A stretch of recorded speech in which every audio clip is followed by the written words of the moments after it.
Resolvi liberar aqui para vocês as minhas aulas sobre dermatologia oncológica voltada para o clínico de pequenos animais, que ministrei em 2018, mas que ainda possuem muitas informações importantes. São 6 aulas no total, e esta é a terceira aula, porém é o quarto vídeo. É importante que você assista as aulas na ordem. Então, se você não assistiu a primeira e a segunda aula ainda, a 2.1 e 2.2, pare agora e pegue o link delas na descrição desse vídeo. A próxima aula é linkada logo ao término dessa daqui, então não se esqueça de deixar o seu like e se inscrever no canal. Essa é a nossa aula 3, onde a gente vai falar sobre os métodos de diagnóstico, parte 2. Então, nessa aula, a gente vai falar sobre as biópsias incisional e excisional. E aqui eu já vou dar algumas regras aí importantíssimas para garantir uma amostra de boa qualidade, aquela amostra que o patologista vai te amar, vai te dar um beijo, vai mandar um recadinho no WhatsApp ali te amando. Por quê? Tem muito erro de coleta, muito. Tá? E às vezes o patologista recebe aquele material, ele tem que dar um jeito, né, com aquele material que ele recebeu, e ele não fica feliz com isso, tá? E às vezes ele demora até mais um tempo maior para tentar achar alguma coisa ali, mas o material não foi adequadamente enviado, nem coletado, então acaba que se perde e você vai ter que fazer isso de novo e pode dar algum problema. Então aqui a gente vai dar algumas dicas muito importantes na hora da coleta, tá? Quando você realizar uma citologia, no caso uma biópsia, né, que a gente está falando aqui agora, você tem que imergir imediatamente a amostra colhida no fixador. Da mesma forma que na citologia, você vai fazer a citologia, vai passar o material para a lâmina e vai fixar imediatamente, né, tudo nessa sequência. Daqui também, você faz a biópsia, seja ela incisional ou excisional, e já coloca dentro do fixador, tá ok? A amostra, ela pode ser refrigerada. Preste atenção que ela nunca deve ser congelada, tá bom? Na impossibilidade de você fixar imediatamente. Isso pode acontecer numa situação que tenha acabado o seu formal da clínica, você não percebeu, ou percebeu, mas não conseguiu comprar a tempo, não entregaram a tempo, deu algum problema. Então você pode deixar ela resfriada, né, colocá-la numa geladeira específica para isso de preferência, né, sem misturar com a sua comida, tá? E por que você não deve congelar? Porque a partir do momento que você congela, você começa a ter destruição de tecido, tá bom? Então já pode levar a alteração aí dessa amostra e aí pode prejudicar a avaliação, porque vai ter formação de cristal de gelo tanto intra quanto extracelular. Isso pode romper as membranas das células que você está querendo avaliar. De preferência não usar bisturi elétrico, porque o bisturi elétrico, quando ele passa, ele leva a uma lise de todas as células que estão em contato com o bisturi e mais um pouquinho ainda além, né? Então, se você fizer uma biópsia incisional com bisturi elétrico, você já vai estar tendo comprometimento dessa lesão que você cortou ao meio, né? Que você fez uma incisão ao meio dela, e é óbvio que vai sobrar um material, teoricamente, que não foi afetado, mas se você puder evitar o bisturi elétrico é melhor, tá? Uma outra coisa que os patologistas falam muito é que você deve utilizar o volume de formol no mínimo de 10 vezes o volume da amostra coletada. Então você deve usar um frasco de capacidade suficiente para você poder coletar a amostra e colocar o formol adequado no volume. O que eu vejo muito por aí? Né? Já vi fazendo isso em estágios e tal que eu frequentava, inclusive até na faculdade já vi também fazendo, que às vezes coletava-se assim, a cadeia mamária, né? Ou seja, aquela cadeia mamária grande, e colocava ela toda amassada dentro de um pote de maionese, onde mal cabia ela ali, e botava formol até encher a tampa, ou seja, não tinha nenhuma relação de 1 para 1, né? De volume de amostra e de volume de formol. Então, quando você tem uma quantidade maior de lesão da amostra que você quer, você tem que ter um frasco maior para você poder fazer essa fixação da maneira correta, tá ok? Outra dica importante também, caso você tenha uma amostra grande, como eu comentei agora, depois que você coloque, né, assim, umas 2 horas depois, 3 horas depois, é importante você dar uma mexida ali, não com a mão, obviamente, né, a não ser que esteja com a luva, para você dar uma mexida e às vezes locais que não tenham sido bem, não estejam em contato com a parede do frasco, possam entrar em contato diretamente com o formol. E lembrando disso, eu sei que eu vou falar isso mais para frente, mas eu vou falar de novo aqui e depois a gente repete. Outra dica importante, quando você coletar uma amostra, vamos pensar numa tumoração pequena de 1 centímetro, tá? que você vai colocar de repente dentro de um pote, no tamanho de um pote de requeijão para te facilitar, não um copinho de 200 ml. Se você vai colocar esse tumor de 1 centímetro dentro de um copo de requeijão, por exemplo, de 200 ml, esse tumor, dependendo se ele tiver muita gordura, ele pode boiar, tá? E a parte de cima dele não vai estar em contato com o formol. E aí o que você pode fazer? Você cobre ele com uma gaze, tá? Cobre ele com a gaze, que aí quando você coloca, a gaze toda vai ficar úmida, né, molhada, e ela tende a afundar. E mesmo que se por acaso mesmo assim não afundar, a parte de cima da gaze vai estar umedecida e vai ter o contato com o formol. A utilização da gaze também é adequada para quando você tem, às vezes você não tem o frasco ideal, né, que é um frasco com um tamanho adequado, e parte da tumoração vai estar em contato com a parede desse frasco. Então, essa tumoração que está em contato com a parede do frasco, ela não vai ter a impregnação com o formol adequado. Então, mesma coisa, embrulha numa gaze e coloca. Então, de forma geral, sempre pega essa amostra, embrulha numa gaze e coloca dentro do pote de formol, ok? Então, como eu acabei de falar, né, se a amostra ficar em contato direto com o frasco, o formol não penetra naquela parte. Então, eu vou ver a amostra com uma gaze umedecida com esse formol até você colocar no frasco.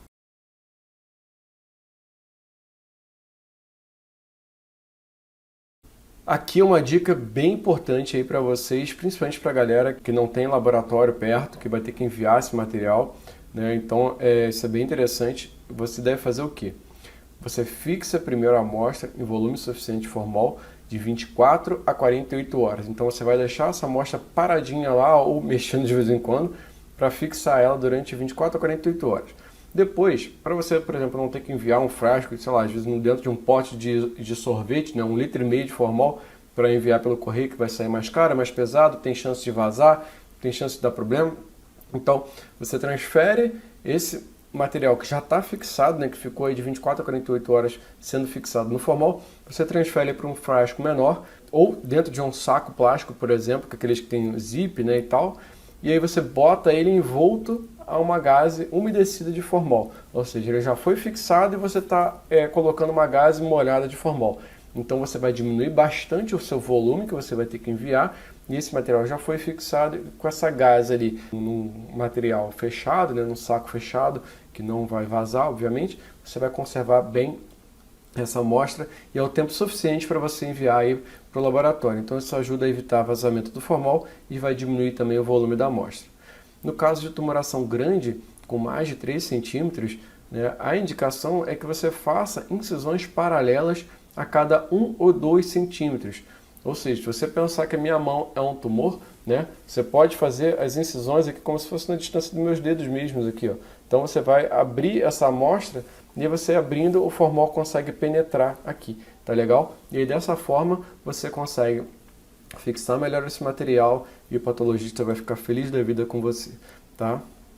Biópsia incisional, ela pode ser feita em qualquer tumor, tá? Para você poder ter um material para enviar para o laboratório e fazer um diagnóstico, né? Mas é mais frequente em tumores grandes, né? Ou seja, aquele tumor que para você fazer uma cirurgia você tem que realmente avaliar e saber qual é a margem de segurança que você vai ter que fazer, né? Casos em que a decisão pela excisão radical, como por exemplo uma amputação de membro, ou mesmo o futuro do paciente vai depender desse resultado, é importante você fazer uma biópsia incisional para ter a confirmação 100%, que às vezes a citologia você não tem, né, como eu falei, aquele resultado fidedigno para você poder tomar uma decisão, por exemplo, de uma amputação, né? Então você vai remover apenas parte da neoplasia, geralmente um fragmento em forma de cunha, ou gomo de laranja, como a gente costuma chamar. E aí você vai mandar esse material para o laboratório. As biópsias elas podem ser feitas com o punch, tá? A gente vai mostrar aqui para vocês, agulha de biópsia que se chama TrueCut ou pinça de biópsia. A gente vai mostrar todas elas para vocês. Então o punch aqui a gente tem dois tipos de punch, tá? O punch descartável, né, que é esse azulzinho aqui, ele é de plástico, né? Você usa uma vez e joga fora, e tem o punch com aço inox, né, que você vai autoclavar, vai poder ser autoclavado. Então você tem que evitar usar punch com menos de 4 milímetros, porque começa a ter uma amostra muito pequena e a chance de você acertar o diagnóstico é menor, né? Claro que ainda é possível, mas se você puder fazer de pelo menos de 4 a 6 milímetros é o ideal, tá? E tem, inclusive, aqui eu vou mostrar mais para frente, um kit que você pode usar, também bem interessante. Uma coisa que eu vejo algumas pessoas fazendo errado é como fazer essa biópsia com punch. É muito instintivo, né? Quando a pessoa vai fazer a biópsia, imagina que meu dedo é o punch e aqui é o tumor, a pessoa coloca aqui e ela faz esse movimento com o punch, ela vai e volta, vai e volta, vai e volta. Isso está errado, tá? O corte do punch, ele funciona quando você faz a rotação sempre para o mesmo lado. Então você vai sempre para o mesmo lado e aí ele consegue cortar melhor e faz uma biópsia de forma adequada, tá? Depois você pega com a pinça, como está na imagem, e corta a base se for necessário. Muitas vezes já sai direto sem precisar fazer essa incisão com a tesoura. Existe também um material, né, um punch, que ele possui várias cabeças diferentes que você atarracha no corpo, né, onde você vai segurar, para você poder fazer a coleta. Isso é bem interessante quando você não quer ter vários punches diferentes, né? Você pode ter um kit desse daí com várias cabeças de tamanho diferente. Qual é a desvantagem? Se você tem que fazer várias biópsias num dia, você vai ter que sempre estar autoclavando isso daí. Você vai ter que limpar, autoclavar. Então isso é legal para quando você tem uma rotina pequena de coletas. E aí você pode usar, faz e uma vez por dia está mais do que o suficiente. Isso daí, bem legal. As agulhas de biópsias ou TrueCut, né? Como é que ela funciona? Se você nunca viu, tá, uma agulha de biópsia, é exatamente isso daí que está na imagem, tá como se fosse uma tesoura, só que ela não abre, obviamente, né? E ela tem esse mecanismo de gatilho, ou seja, você coloca a agulha dentro do tumor, puxa o gatilho para trás e esse gatilho depois você aperta ele e ele entra rápido. E quando ele entra, ele corta, tá? Então ele vai ficar, quando você puxa, ele fica um vazio dentro da agulha e quando você joga ele de novo, ele vai cortando, tá? Aqui nessa imagem embaixo é mais fácil de você visualizar, né? Ele tem essa ponta, fica só uma hastezinha e vem essa outra parte aqui da agulha por fora e quando ela corta, quando ela vai entrando, ela corta e fica uma amostra cilíndrica, né? Como está aqui.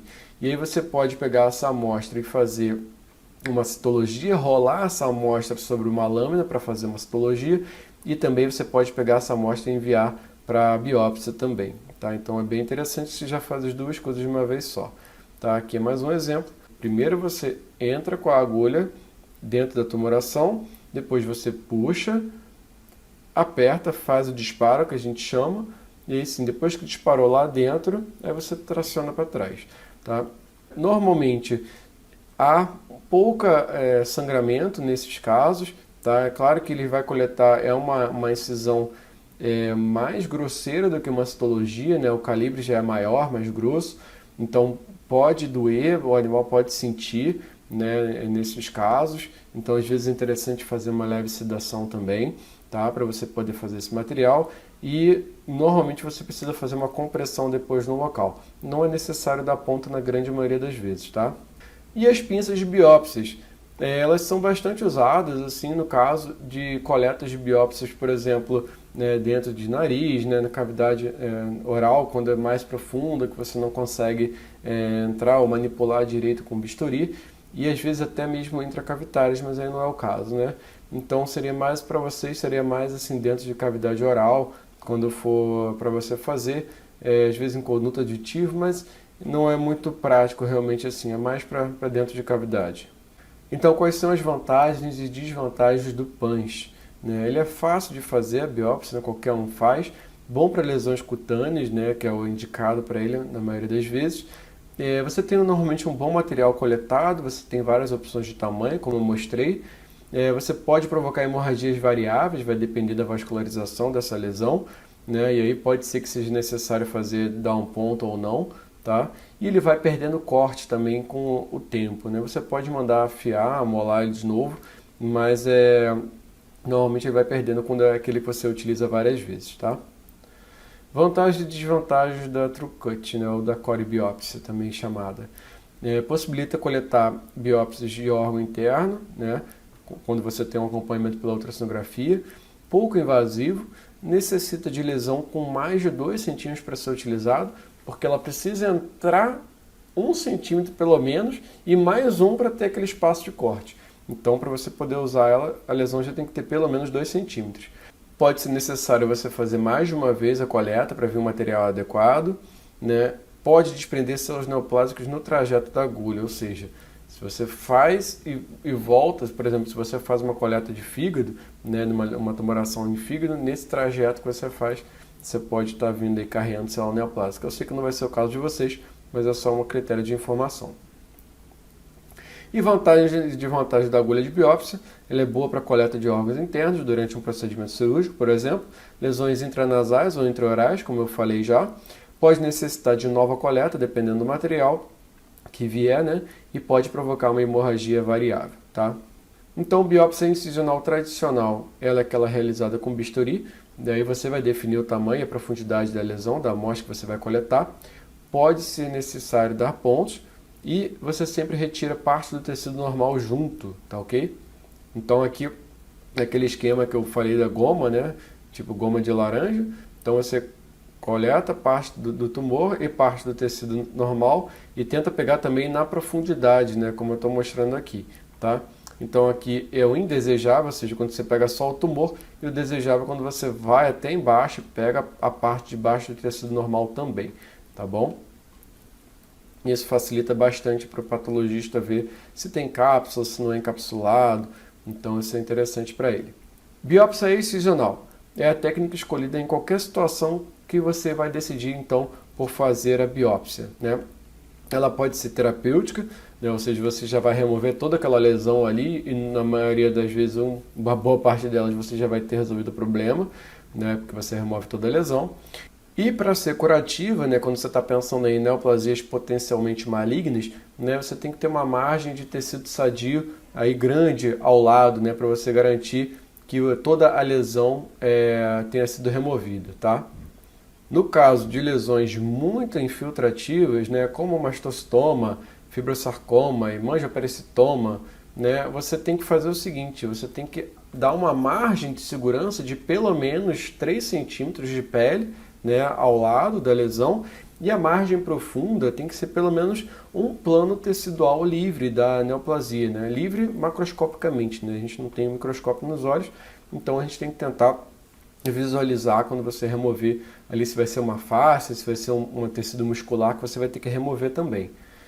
No caso, então, para ficar bem clara a diferença, então biópsia incisional é quando você faz essa incisão aqui em cunha, né, é o triângulo, onde você pega parte do tecido tumoral e parte do tecido normal, que é o laranja mais claro, e que a biópsia incisional é quando você faz a incisão já com uma margem de segurança, né, para você tirar a pele e o tumor inteiro, tá ok?